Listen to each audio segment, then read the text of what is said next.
Si tu as réussi à calculer l'aire de ce triangle avec les deux méthodes que je vais te montrer, mes respects. Allez, nous on y va. Rappel des faits, tu as un triangle quelconque, tu connais deux longueurs, 8 et 6 et un angle de 60. C'est là où se coupent ces deux côtés que l'on connaît. Et la question était de calculer l'aire et j'ai précisé avec deux manières en fait inédites. Pourquoi inédites?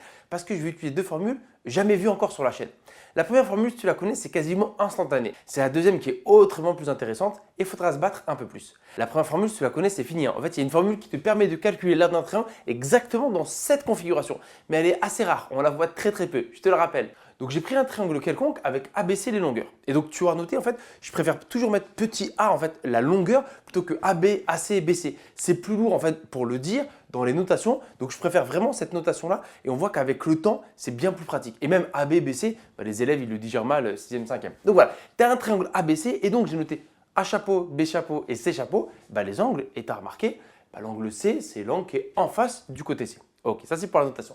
Maintenant, que vaut l'aire? Bon, la formule commence par un 1,5, donc tu as 1,5 fois. Ensuite, prends deux côtés au hasard. Par exemple, BC. Donc tu fais B fois C, en fait tu multiplies deux côtés au hasard, mais après c'est figé. Comme j'ai pris BC, en fait je dois multiplier par le sinus de l'angle où arrivent ces deux côtés, où se coupent ces deux côtés. Donc si j'ai fait B fois C, c'est sinus de l'angle A fois le sinus de A chapeau. Voilà, c'est terminé. Donc tu, en fait, tu connais deux côtés et l'angle où arrivent ces deux côtés, et c'est fini, tu as l'air. C'est exactement ça, là, regarde. Deux côtés, et c'est vrai que je te dis comme ça en introduction, et l'angle où arrivent ces deux côtés.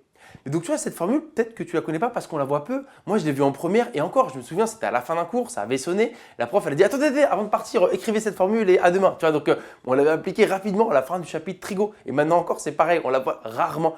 Alors que quand même, elle est assez puissante pour calculer l'aire d'un triangle. Donc si on l'appliquait ici, par rapport à mes A et B d'abord, ça ferait 1,5 fois A fois B fois sinus de l'angle C. Et donc là, voilà, on va le faire avec les côtés, c'est terminé.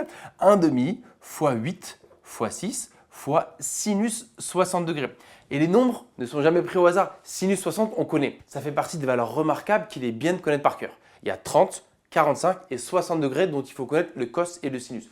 En fait, sinus de 60 degrés, ça fait racine de 3 sur 2. Et à côté, voilà, c'est le nombre tout gentil. 1,5 fois 8, on va commencer par là. C'est la moitié de 8, 4. 4 fois 6, 24. Donc c'est 24 fois racine de 3 sur 2. On peut simplifier parce que sur 2, c'est qu'on divise par 2. 24 divisé par 2, ça fait 12. Donc la réponse c'est 12 racine de 3. Voilà, on a trouvé. Donc la première formule, en vrai, inédite, mais si tu la connaissais, c'était presque gratuit. Deuxième méthode à présent. Donc on connaît l'air, 12 racine de 3. Et à la fin de la deuxième méthode, j'espère qu'on va trouver pareil. J'espère que je t'ai un peu induit en erreur dans la manière dont je t'ai présenté, que tu penses qu'il existe une autre formule pour calculer directement l'air. Ce n'est pas le cas en fait. On va utiliser une formule très connu, mais pour arriver à l'utiliser, là, on va utiliser un résultat inédit. Parce qu'en fait, l'aire d'un triangle, c'est quoi la formule la plus connue? C'est base fois hauteur divisé par 2. Tu vois, il te faut un côté et la hauteur qui arrive sur ce côté. Et c'est ce qu'on va faire. Sauf qu'on va créer un triangle en fait inédit qu'on n'a jamais vu ensemble. Quelle hauteur spontanément tu aurais envie de tracer? Celle-ci, tu vois. Parce que donc 8 deviendrait la base et donc tac, on aurait la hauteur. Donc j'ai tracé la hauteur, j'ai l'appelé h et donc maintenant on va écrire la formule. Que donne l'air?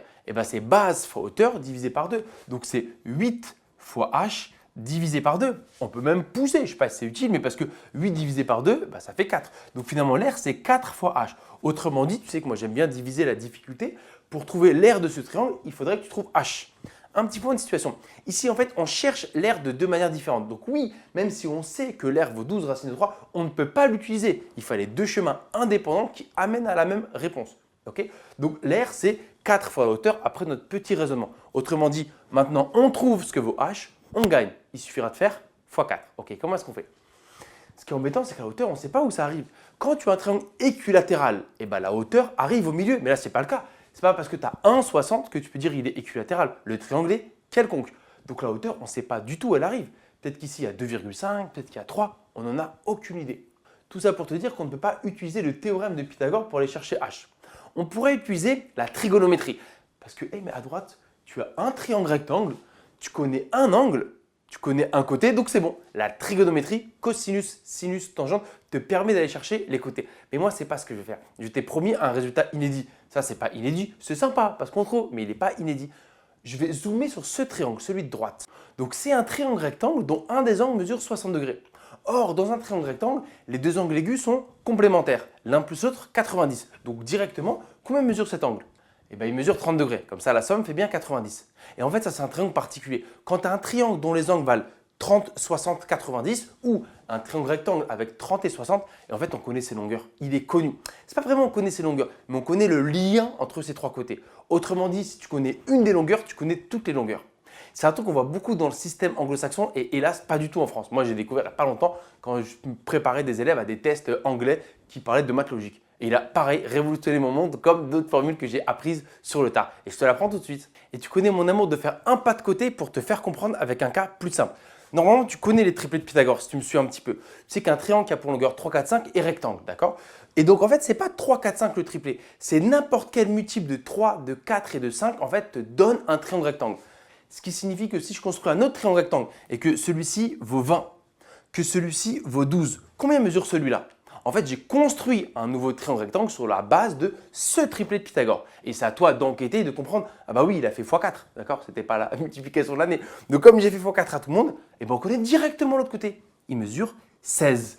Tu vois, en fait, 3, 4, 5, c'est une façon de régir en fait les trois côtés d'un triangle rectangle particulier. Et bien là, c'est pareil. Si tes angles valent 30, 60 et 90, eh ben, il y a une formule qui lie ces trois côtés. 1, 2 et racine de 3. C'est un petit peu moins mignon que le 3, 4, 5, mais c'est le même principe. Triangle rectangle avec 30 et 60, j'insiste, en fait, voilà le lien entre les côtés. Est-ce que tu comprends 1, 2 racine de 3? En fait, c'est des multiples. Donc, si ce côté-là, par exemple, j'ai n'importe quoi, il vaut n, donc 1 fois n, et ben ce côté-là, tout le monde a été multiplié par n en fait. Racine de 3 fois n. Comme moi tout à l'heure, tu vois, 3, 4, 5, après je t'ai mis 20, tu as dit, ah oui, il a fait x4. Donc, tu as fait x4 à tout le monde.